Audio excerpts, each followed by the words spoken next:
여러분 안녕하십니까? 10월 15일 목요일 뉴스투데이 강원입니다. 춘천에서 한 달여 만에 코로나19 신규 환자가 발생했습니다.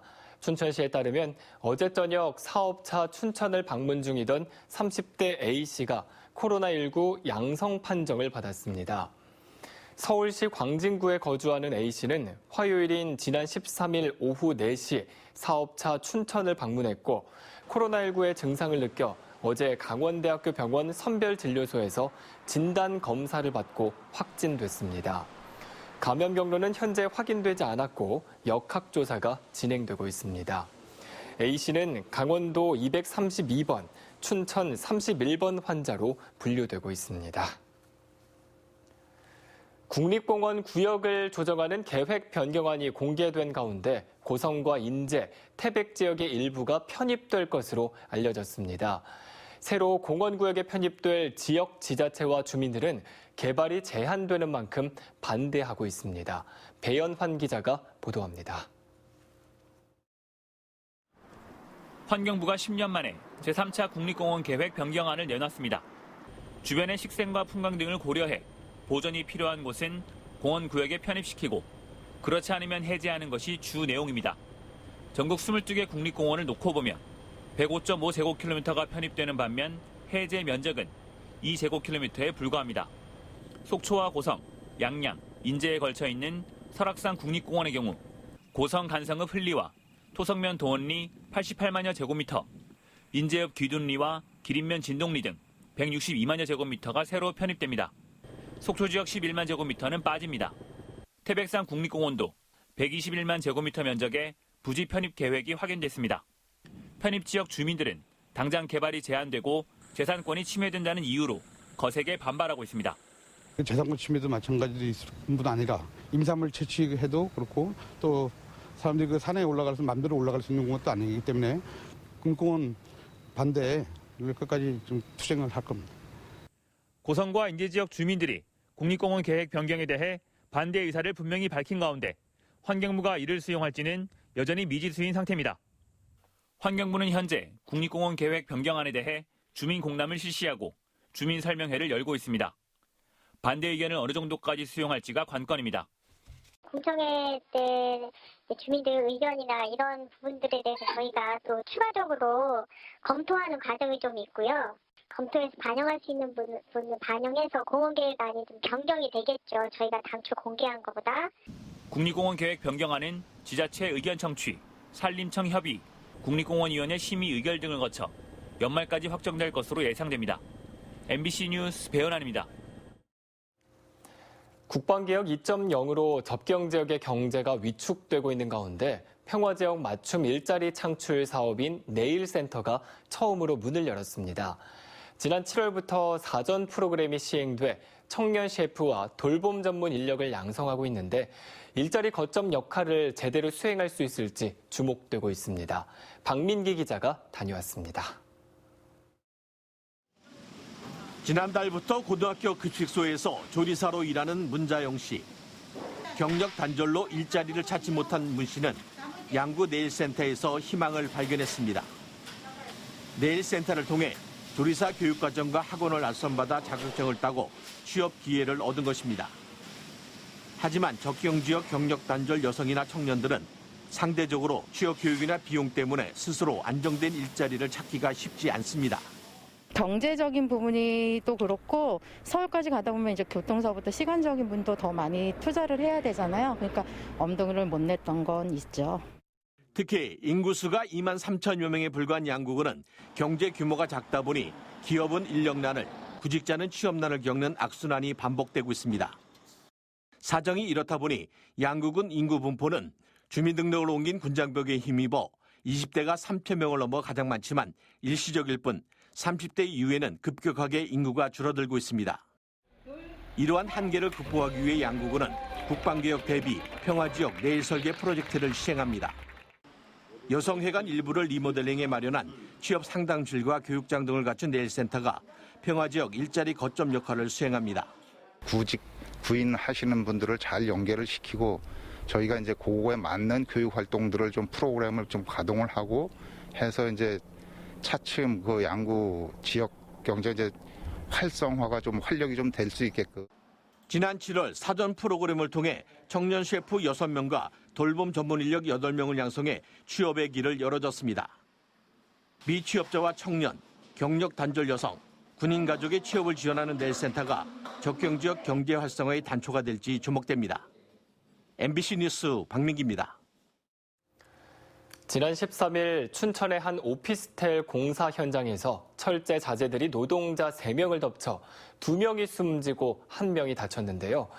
이들은 모두 하청 노동자였는데 현장 조사 결과 크레인 작업 과정에서 기본적인 안전 수칙들을 지키지 않아 사고가 난 것으로 확인됐습니다. 김상훈 기자가 취재했습니다. 오피스텔 건설 현장에 철제 자재가 너저분하게 흩어져 있습니다. 그 사이에서 소방대원들은 쓰러진 노동자들을 구조하는 데 여념이 없습니다. 노란색 무인 크레인이 옮기던 3.3m 길이, 폭 60cm의 철제 자재 여러 개가 18m 위에서 순식간에 떨어졌습니다. 경찰과 고용노동부의 현장 조사 결과 밧줄이 끊어지진 않았고 애초에 자재가 제대로 결속되지 않았던 것으로 파악됐습니다. 지켜지지 않은 수칙은 또 있습니다. 산업안전보건기준에 관한 규칙을 보면 크레인 작업을 할 때 인양 중인 화물이 작업자의 머리 위를 통과하지 않도록 하라고 써 있습니다. 하지만 사고 당시 자재가 있던 지하에는 하청 노동자 여러 명이 작업을 하고 있었고 이 가운데 3명이 참변을 당했습니다. 크레인을 이용해서 화물을 인양하는 작업을 할 때에는 작업 반경 내에 있는 근로자들을 다 대피시키고 기본적인 안전수칙이지만 실제 일부 건설 현장에서는 잘 지켜지지 않는다고 노동자들은 말합니다. 위에서 작업할 때 밑에 물건이 떨어지면 다치니까는 하지 말라 그러는데 근데 그 밑에서 작업을 안 할 수가 없어요. 밑에서는 자기 할 양이 있으니까. 공사장에 설치해둬야 하는 안전 난간이나 낙하물 방지망과 달리 크레인의 경우 작업을 멈추면 그만이라 단속도 쉽지 않습니다. 최근 3년간 건설공사 현장에서 낙하물에 맞아 숨진 노동자는 128명. 하청 노동자의 산업재해에 대한 원청의 책임을 강화하기 위해 이른바 김용균법이 올해부터 시행되고 있지만 하청 노동자들의 사망사고는 끊이질 않고 있습니다. MBC 뉴스 김상훈입니다. 아침 저녁으로 찬바람이 들기 시작하면서 도내 국립공원의 단풍도 절정을 향하고 있습니다. 예년보다 조금 일찍 단풍이 질 것으로 예상되면서 관광객들의 발길도 늘어나고 있는데요. 방역당국은 이번 주말부터 단풍 관광지의 방역을 강화한다고 합니다. 이병선 기자입니다. 가을볕을 담뿍 머금고 여물어가는 단풍잎이 타오르는 불꽃처럼 산등성이마다 피어올랐습니다. 나무 하나하나가 화려한 장막이 된 숲길에서 산행객들은 조금이라도 더 산의 정취를 담으려 발길을 재촉합니다. 불어드는 바람은 코로나19에 드리웠던 마음의 그늘까지 한 번에 씻어줍니다. 너무너무 저희가 답답했는데 힘들었는데 오늘 오랜만에 가을 즐기러 나왔는데 정말 아름다운 것 같아요. 너무 아름다운 날이에요. 오대산 절경이라고 오늘부터라 그래서 맛있는 것도 먹고 또 구경도 하고 그러라고 왔어요. 기분이 확 풀어지죠. 오대산의 가을이 어느덧 절정으로 향하고 있습니다. 선제길 일대를 비롯한 저지대까지 단풍이 물들었고 이달 말이면 완전히 질 것으로 예상됩니다. 9월에 2번의 태풍이 지나가는 동안 나무들끼리 부딪혀 잎이 많이 떨어지면서 조금 이르게 끝나는 겁니다. 빠듯한 단풍 일정에 오대산에는 지난 한글날 연휴에만 2만 8천 명이 찾아 지난해 90% 수준을 기록했습니다. 이번 주말부터는 국립공원 탐방객들에 대한 방역도 강화됩니다. 사회적 거리 두기가 2단계에서 1단계로 완화된 첫 주말이기 때문입니다. 중앙재난안전대책본부는 오는 17일부터 가을철 관광객들을 중점적으로 관리합니다. 전세버스 사업자는 전자출입 명부 등으로 탑승객 명단을 관리해야 하고 단풍 관광시설은 주요 탐방지점에 출입 금지선을 설치할 예정입니다. 사회적 거리두기 전국 1단계를 유지하기 위해서는 개인 방역도 중요합니다. 마스크 착용을 해주시고 2m 거리 주기를 지켜주시고 단체 산행보다는 개별 산행을 하여 주시기 바랍니다. 방역당국은 또 대규모 식당에서의 단체 식사나 뒤풀이는 가급적 피해달라고 권고하고 있습니다. MBC 뉴스 이병선입니다. 조명래 환경부 장관이 어제 아프리카 돼지열병이 발생한 화천군 상서면을 찾아 현장 점검에 나섰습니다. 이 자리에서 최문순 화천군수는 화천을 비롯한 인접지역 양돈 농가의 추가 감염을 막기 위해 기존 광역 울타리 외에 농가별 차단 울타리 설치 등 방역 비용의 국비 지원을 건의했습니다. 현재 화천 지역에서 발견된 아프리카 돼지열병 양성 멧돼지는 전국에서 가장 많은 290마리에 달해 추가적인 방역 대책이 시급한 실정입니다. 산업 수요 맞춤형 고등학교인 도내 마이스터 고등학교 3곳이 오늘 19일부터 22일까지 2021학년도 신입생을 모집합니다. 원주 의료고등학교는 의료기계과와 의료전기전자과, 바이오의학과에 6학급 108명을 모집하고 올해 개교한 영월의 한국소방마이스터고등학교는 소방안전관리과 4학급 80명을, 또 삼척마이스터고등학교는 자동화기계과와 전기과 4학급에 64명을 모집합니다. 한편 미래농업선도고등학교로 농림축산식품부 지원을 받아 운영되는 홍천농업고등학교도 같은 기간 원예과와 동물자원과 4학급에 80명을 모집합니다. 제8회 광역 두만강 개발 계획, 이른바 GTI 국제무역투자박람회가 오늘 원주 오크밸리에서 개막합니다. 올해 행사는 코로나19의 여파로 전국 최초의 가상 전시와 쇼핑몰, 온라인 수출 상담 시스템 등을 갖춘 비대면 방식으로 진행됩니다. 강원도는 6개관 296개 부스를 3D 가상 공간에 전시하고 1년 내내 박람회 관람과 쇼핑이 가능하도록 각 부스에 쇼핑몰을 연동시켰습니다. 오프라인 행사 마지막 날인 18일에는 베트남 축구 국가대표팀 박항서 감독의 브랜드 이미지를 활용한 수출 온라인 협약도 체결할 예정입니다. 강원도 시장군수협의회는 홍천에서 경기도 용문 간 국가철도망의 조속한 추진을 정부에 건의하기로 했습니다. 도내 시장군수들은 강원도의 균형 발전과 수도권과의 공동 발전을 위해 홍천 용문 간 철도 구축 사업이 제4차 국가철도망 구축 계획에 반드시 포함돼야 한다고 밝혔습니다. 홍천 용문 철도 건설은 당초 지난 2011년 제2차 국가철도망 구축 계획에 반영됐다가 2016년 제3차 계획에서는 제외된 상태입니다. 횡성 군립도서관이 포스트 코로나 시대에 대비해 도서 택배 서비스를 시작했습니다. 도서 택배 서비스는 7세 이하 유아와 65세 이상을 대상으로 제한적으로 운영되며 도서관 홈페이지나 전화로 신청하면 신청일로부터 이틀에서 나흘 이내에 배달됩니다. 1인당 5건 이내로 택배 발송 기간을 포함해 21일 동안 대출이 가능하며 반납은 가까운 도서관으로 할 수 있습니다. 강릉 오죽헌에서 검은색 대나무인 오죽에서 꽃이 피면서 화제가 되고 있습니다. 강릉 오죽헌 시립박물관에 따르면 대나무 꽃은 60년 혹은 120년 만에 핀다는 주기설이 전해질 만큼 꽃이 핀 모습을 보기가 쉽지가 않은데 이번에 오죽에서 대나무 꽃이 군락을 이루며 피게 됐습니다.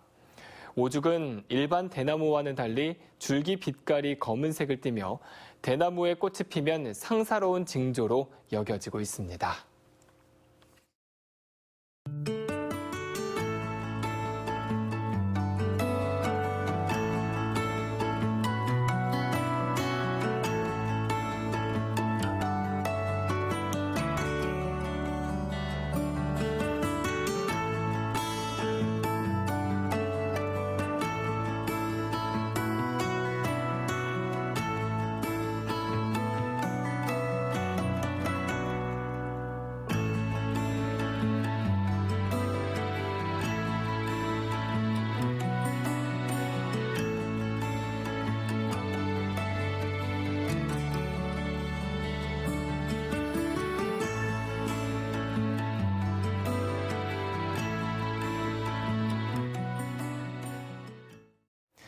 건설사의 경영난 등으로 공사가 2년 이상 중단된 건축물이 전국에서 강원도가 가장 많은 것으로 나타났습니다.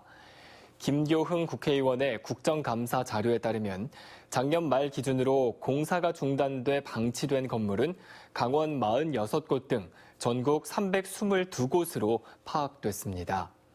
김 의원은 국토교통부와 지자체가 공사 중단 건축물을 정비해야 하지만 지역 주민의 안전을 위한 관리가 제대로 이루어지지 않아 우범화가 우려된다고 지적했습니다.